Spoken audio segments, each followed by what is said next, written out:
Welcome to UPSC exam prep. आज है 27 नवंबर 2023 और स्वागत है आपका करंट अफेयर्स न्यूज डिस्कशन में। तो आइए देखते हैं आज का हमारा पहला आर्टिकल। आज का हमारा पहला आर्टिकल है संविधान दिवस के बारे में। तो 26 नवंबर को कल संविधान दिवस पूरे देश ने मनाया, तो देखते हैं इसके बारे में। अभी भारत 26 नवंबर को संविधान दिवस ये मनाता है, तो अभी इसके बारे में कुछ जान लेते हैं। तो ये संविधान दिवस, जिसे संविधान दिवस के रूप में या राष्ट्रीय कानून दिवस के रूप में जाना जाता है, यह भारत में प्रत्येक वर्ष 26 नवंबर को मनाया जाता है। यह दिन 26 नवंबर 1949 को भारत के संविधान को अपनाने की याद दिलाता है। संविधान 26 जनवरी 1950 को लागू हुआ था। ये 2015 में सरकार ने नागरिकों के बीच संविधान जो संवैधानिक मूल्य हैं उनको बढ़ावा देने के लिए इस दिन को मनाने का फैसला किया है। देख लेते हैं भारतीय संविधान सभा के बारे में कुछ तथ्य। तो भारतीय संविधान सभा की स्थापना 1946 में कैबिनेट मिशन योजना के तहत 1946 में मतलब कैबिनेट में मिशन योजना के तहत की गई थी। यह 9 दिसंबर 1946 को विधानसभा की पहली बैठक हुई। संविधान सभा की पहली बैठक 9 दिसंबर 1946 में हुई और विधानसभा के प्रमुख बुजुर्ग सदस्यों में डॉक्टर सच्चिदानंद सिन्हा को अंतरिम मतलब अध्यक्ष के रूप में चुना गया था। 11 दिसंबर 1946 को संविधान सभा में डॉक्टर राजेंद्र प्रसाद को अपना स्थायी सदस्य के रूप में चुना और ये मसौदा तैयार करने के लिए सीए को 3 साल यानी 1946 से 49 साल मतलब 3 साल लगभग 3 साल लगे। सीए में मतलब प्रांतीय विधानसभाओं में 299 निर्वाचित सदस्य थे।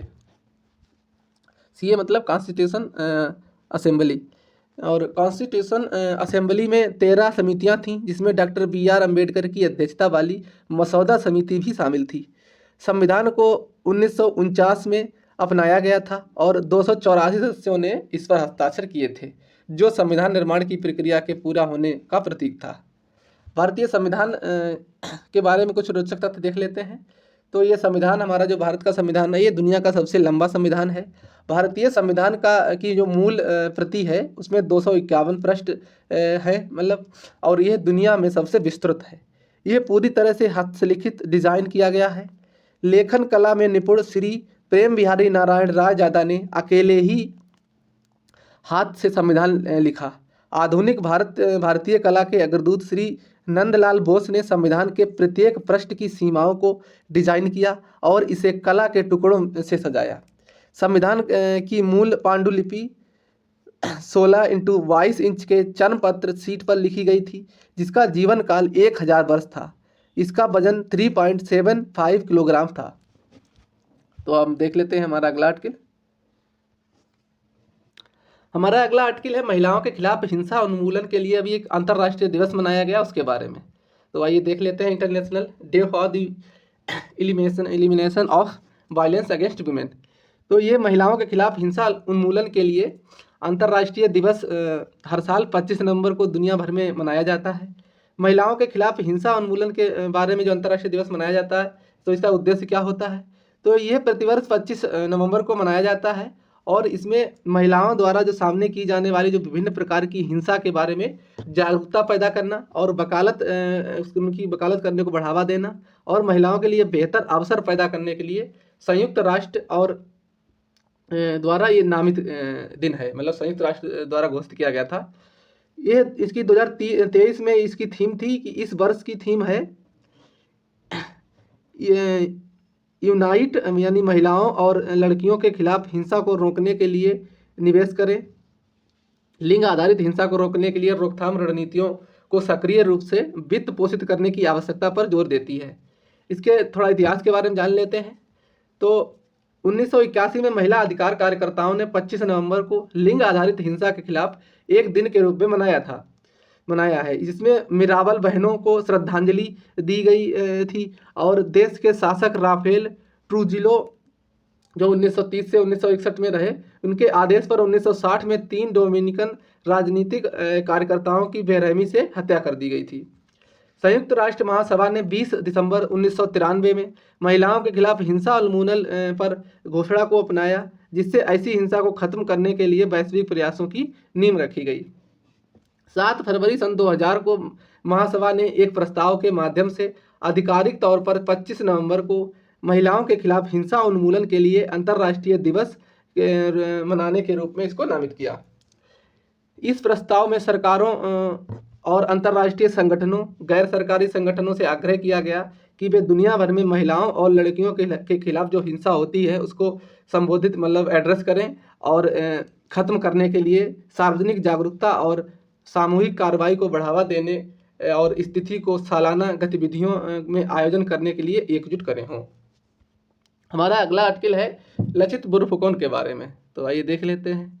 अभी हाल ही में भारत के प्रधानमंत्री ने लचित दिवस पर लचित बोरफुकन को श्रद्धांजलि दी। तो देख लेते हैं लचित बोरफुकन कौन थे। तो इन्हें असम में 1671 में सराय घाट के युद्ध में मुगल सेनाओं को हराने वाले जो योद्धा के रूप में सम्मानित किया गया है।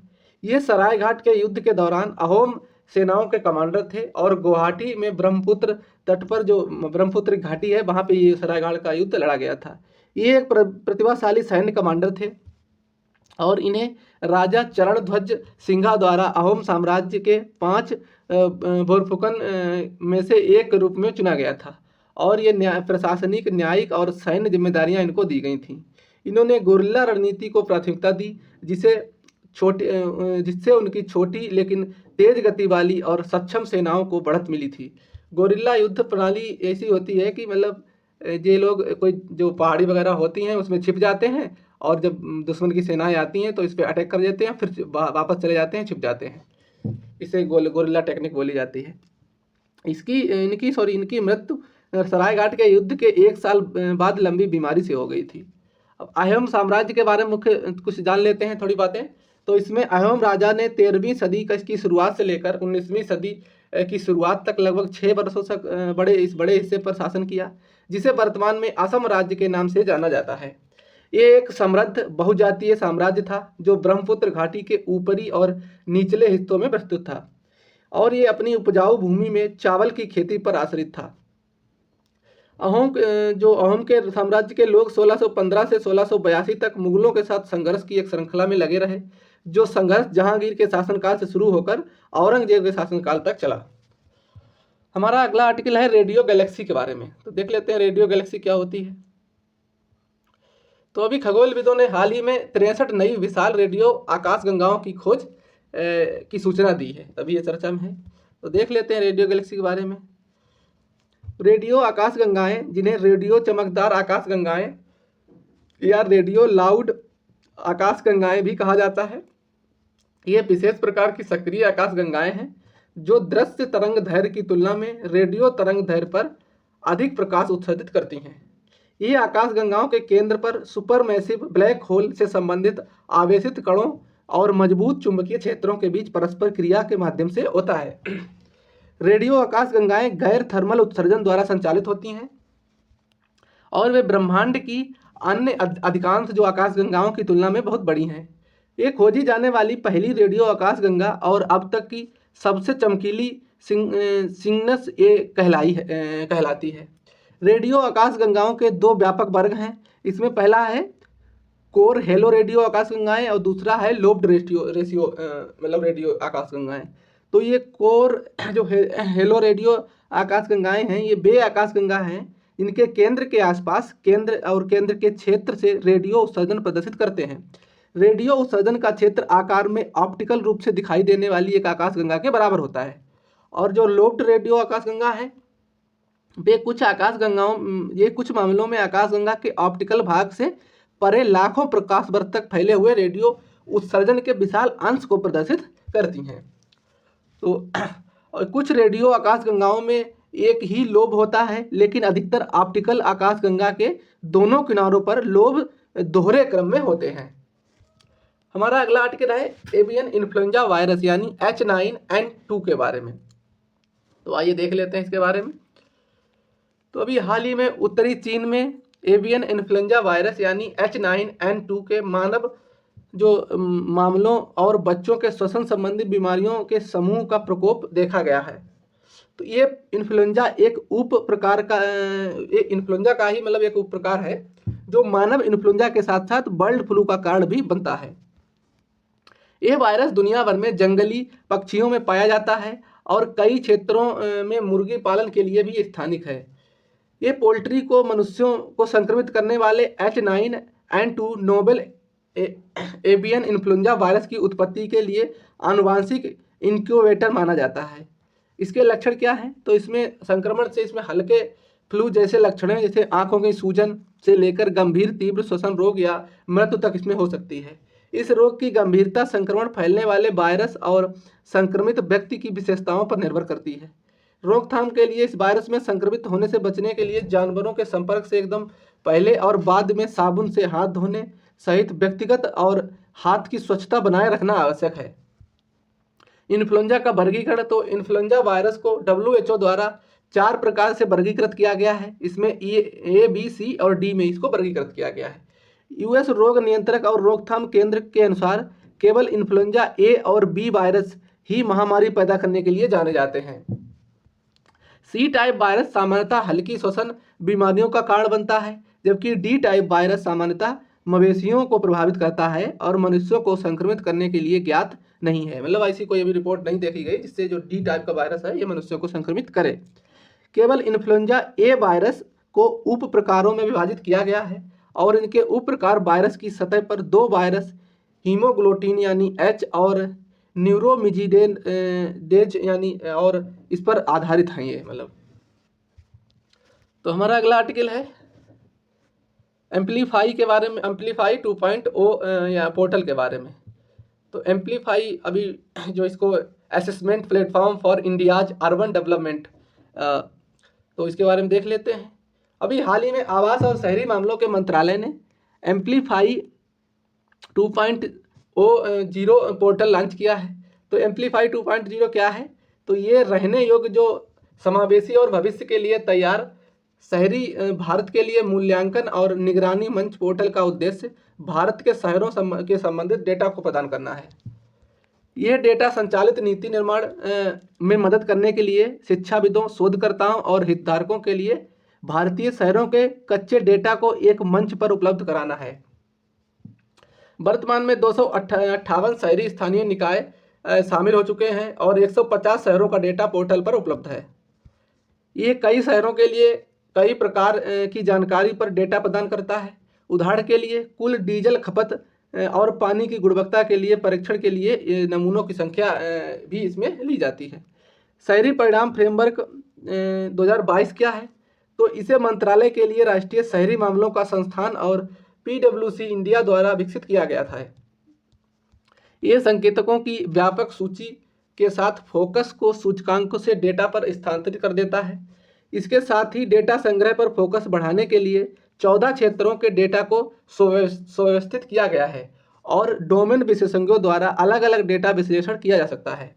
ये पहले मुक्त डेटा पर नए ढांचे बनाने का अवसर प्रदान करती है और इसमें 14 क्षेत्र शामिल हैं। इसमें जनसांख्यिकी, अर्थव्यवस्था, शिक्षा, ऊर्जा, पर्यावरण, वित्त, शासन, स्वास्थ्य, आवास, गतिशीलता, योजना, सुरक्षा और संरक्षा, ठोस अवशिष्ट प्रबंधन और जल और स्वच्छता आदि इसमें 14 सेक्टर इसमें शामिल होते हैं। हमारा अगला आर्टिकल है काजू की फसल के बारे में। तो आइए देख लेते हैं। अभी हाल ही में कृषि और प्रसंस्कृत खाद्य उत्पाद निर्यात विकास प्राधिकरण के अध्यक्ष ने कहा है कि अपेडा ने विश्व काजू दिवस पर 30 टन से अधिक काजू निर्यात की सुविधा प्रदान की है। तो इस काजू फसल के बारे में थोड़ा देख लेते हैं। तो ये काजू है, ये लैटिन अमेरिका में एक ब्राज़ील देश है, उसका मूल निवासी है, मतलब वहाँ का ये मूल निवासी है पौधा पेड़। और ये 16वीं शताब्दी यानी 1570 में पुर्तगालियों द्वारा भारत में लाया गया था। इसके लिए जलवायु स्थिति कैसी होनी चाहिए? तो मिट्टी और जलवायु इसमें अच्छी जल निकासी वाली, मतलब जो ढलानदार जगह होनी चाहिए और गहरी रेतीली दोमट मिट्टी काजू उगाने के लिए सबसे अच्छी होती है। सामान्यतः इस फसल के लिए रेतीली और लेटेराइट तक सभी मिट्टी उपयुक्त होती हैं। ये गर्म आर्द्र परिस्थितियों में भी भारतीय तटीय क्षेत्रों के लिए बहुत अच्छी तरह से अनुकूलित है। इसका तापमान 20 से 38 डिग्री सेल्सियस के बीच और सापेक्षिक आर्द्रता 60 से 95% के बीच होनी चाहिए। वर्षा 2000 से 3500 मिमी तक वार्षिक वर्षा इसको जरूरत होती है। काजू के बागान उगाने के लिए अत्यधिक कम तापमान पर पाला अनुकूल नहीं है, मतलब ज़्यादा कम तापमान होगा तो उसके लिए खराब हो सकता है। इस फसल की खेती मतलब इसकी खेती कर्नाटक, मध्य प्रदेश, छत्तीसगढ़ के मैदानी और पूर्वी जो उत्तर पूर्व की पहाड़ियाँ हैं उनके हिस्सों में, वहाँ पर गैर पारंपरिक क्षेत्रों तक ये बढ़ाई जा रही है।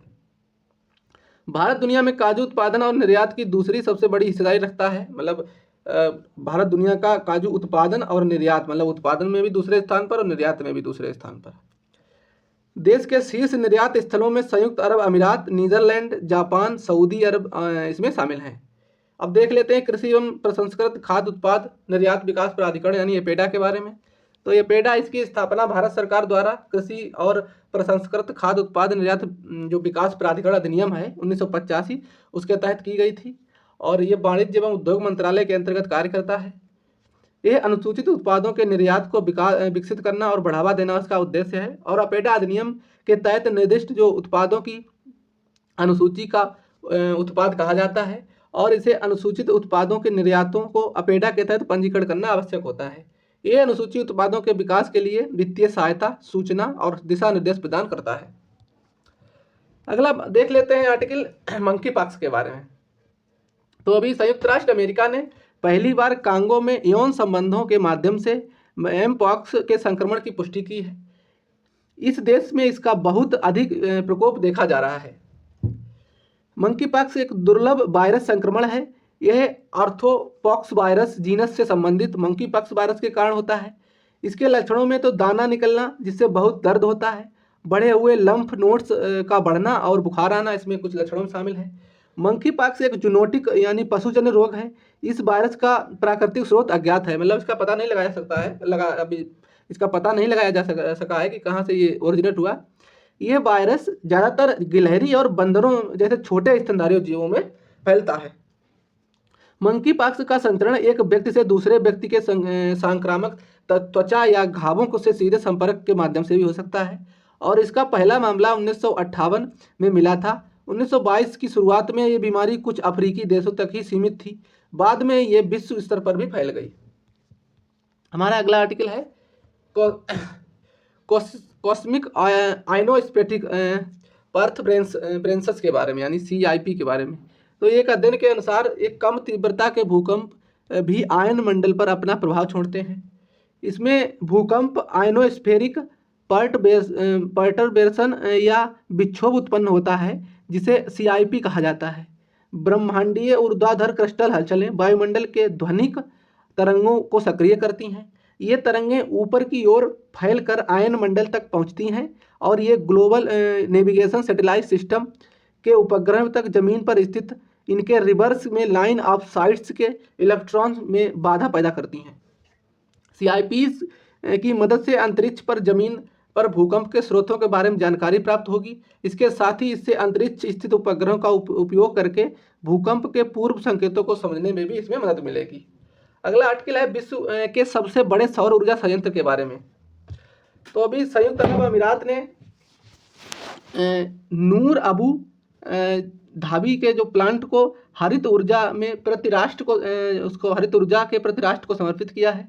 ये दुनिया का सबसे बड़ा स्टैंड अलोन परिचालनरत जो सौर ऊर्जा संयंत्रों में से एक है, और इसकी कुल क्षमता 1.2 गीगावाट है। अन्य कुछ बड़े सौर ऊर्जा संयंत्र हैं, इसको देख लेते हैं। तो राजस्थान में भड़ला सोलर पार्क की क्षमता 2.25 गीगावाट है, और ये एक से अधिक सौर ऊर्जा संयंत्र यहाँ पर स्थापित हैं। कर्नाटक के पवागड़ा सोलर पार्क की क्षमता 2 गीगावाट है। रामगुंडम फ्लोटिंग सोलर PV परियोजना भारत की सबसे बड़ी फ्लोटिंग सौर ऊर्जा परियोजना है। ये तेलंगाना में रामगुंडम में स्थापित है, और इसका 2022 में परिचालन आरंभ हो गया। कोचीन अंतर्राष्ट्रीय हवाई अड्डा ये दुनिया का पहला सौर संचालित हवाई अड्डा है। आइए देख लेते हैं अगला आर्टिकल। तो अगला आर्टिकल है संविधान की 9वीं अनुसूची के बारे में। तो अभी बिहार सरकार ने जाति आधारित जनगणना करवाई है, उसको आरक्षण बढ़ाने के वाले जो राज्यों में के कानूनों को संविधान की अनुसूची 9 में शामिल करने के लिए केंद्र सरकार से आग्रह किया है। तो अभी हाल ही में बिहार विधानमंडल ने जातीय आधारित आरक्षण कोटा को 50% से बढ़ाकर 65% करने वाला एक विधेयक पारित किया है। अनुसूची 9 क्या होती है तो इसके बारे में देखते हैं। ये प्रथम संविधान संशोधन 1951, जो प्रथम हमारा संविधान संशोधन है 1951 में हुआ था, इसके द्वारा संविधान में शामिल किया गया था अनुसूची 9 को। इसके लिए संविधान के अनुच्छेद 31B को जोड़ा गया था। 9वीं अनुसूची को शामिल केंद्रीय और राज्य कानूनों को मौलिक अधिकारों के उल्लंघन के आधार पर अदालतों में चुनौती नहीं दी जा सकती है। हालांकि सुप्रीम कोर्ट ने IR कोलेव बनाम तमिलनाडु राज्य 2007 में हुआ था, इस मामले में फैसला सुनाया था कि 24 अप्रैल 1973 के बाद से इस अनुसूची में शामिल किए गए कानूनों को न्यायिक समीक्षा यानी पुनर्वलोकन किया जा सकता है। इस प्रकार के कानूनों को न्यायालय के समक्ष चुनौती दी जा सकती है यदि संविधान के अनुच्छेद 14, 15 और 19, 21 के तहत गारंटी युक्त मूल अधिकारों या संविधान के मूल ढांचों का उल्लंघन करते हैं। मतलब अगर संविधान के मूल ढांचों का उल्लंघन होता है तो इसकी न्यायिक समीक्षा करी जा सकती है। हमारा अगला आर्टिकल है अकाउंट एग्रीगेटर्स के बारे में। तो अभी वित्त मंत्री ने आश्वासन दिया है कि अकाउंट एग्रीगेटर्स के साथ साझा किया गया जो ग्राहकों का डेटा है उसको भारत में पूरी तरह सुरक्षित है। अकाउंट एग्रीगेटर ये भारतीय रिजर्व बैंक द्वारा विनियमित संस्थाएं हैं। इन्हें NBFC यानी अकाउंट एग्रीगेटर लाइसेंस प्रदान किया जाता है। इस प्रणाली में कोई व्यक्ति एक वित्तीय संस्थान जिसका कोई खाता है में सुरक्षित एवं डिजिटल रूप से अपनी जानकारी तक पहुंच प्राप्त कर सकता है। साथ ही इस जानकारी को किसी अन्य विनियमित वित्तीय संस्था के रूप में साझा भी कर सकता है। ये तीसरे पक्ष के साथ बैंक विवरणों को भौगोलिक हस्ताक्षरित और स्कैन की गई प्रतियों को साझा करने के लिए यूजर नेम और पासवर्ड साझा करने की आवश्यकता को समाप्त करता है। यह नई प्रकार की सेवाओं के लिए अवसर पैदा करता है जैसे नए प्रकार के ऋण देना इत्यादि। हमारा अगला आर्टिकल है अभी गुरु तेग बहादुर के बारे में। तो इनका कार्यकाल गुरु तेग बहादुर जी का 1621 से 1675 था। तो देख लेते हैं। अभी 24 नवंबर को जो गुरु तेग बहादुर जी का शहादत दिवस पर उन्हें श्रद्धांजलि अर्पित की गई और वे 9वें सिख गुरु थे और इनकी माता नानकी और ये गुरु हरगोविंद साहिब के सबसे छोटे पुत्र थे। गुरु हरगोविंद साहिब छठे गुरु थे। उन्होंने माता गुजरी से विवाह किया था और वे गुरु गोविंद सिंह के पिता थे। गुरु गोविंद सिंह 10वें अंतिम सिख गुरु थे और उन्होंने बचपन में ही उनकी तपस्वी प्रकृति के कारण त्यागमल कहा जाता था।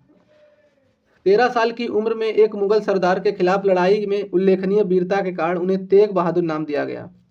उन्होंने साधुखरी और ब्रज भाषा में उपदेश दिए थे। उन्हें हिंद की चादर यानी हिंदू धर्म के रक्षक के रूप में भी जाना जाता है। मुगल शासक औरंगजेब के आदेश पर 1675 में दिल्ली में उनकी हत्या कर दी गई और 24 नवंबर को गुरु तेग बहादुर जी का शहीदी दिवस मनाया जाता है। इनके नैतिक मूल्य क्या दिखाई देते हैं तो दृढ़ विश्वास, करुणा और सहानुभूति इनके व्यक्तित्व से झलकती है। आज के हमारे सारे आर्टिकल खत्म हुए। वीडियो को समाप्त करते हैं। थैंक यू, धन्यवाद।